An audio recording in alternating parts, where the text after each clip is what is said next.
सच्चाई प्रकट होने दे। परमेश्वर के रहस्य बांटिए भैभक्त सिंह के द्वारा।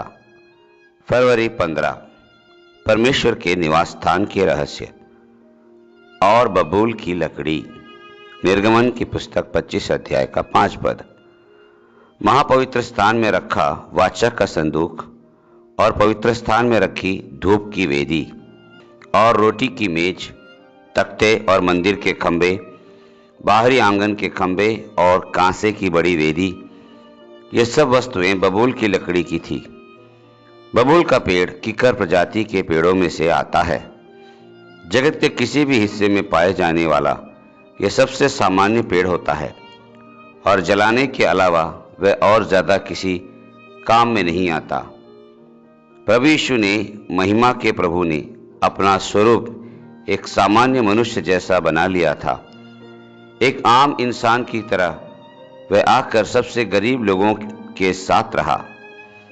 प्रभु यीशु बबूल की लकड़ी की तरह बन गया, सिद्ध मनुष्य, कि वह किसी भी परीक्षा में, किसी भी समय में, किसी भी जगह में वह आपकी मदद कर सके।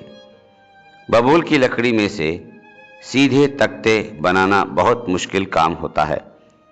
फिर भी तंबू के सारे तख्ते सीधी पट्टियां थे, टेढ़ों को सीधा कर दिया गया था। ये कैसे हुआ था? मिलाप वाले तंबू में इस्तेमाल हुई लकड़ी कीकर के उस काले पेड़ में से इस्तेमाल की गई थी जो अरब के सूखे बंजर रेगिस्तान में उगता है।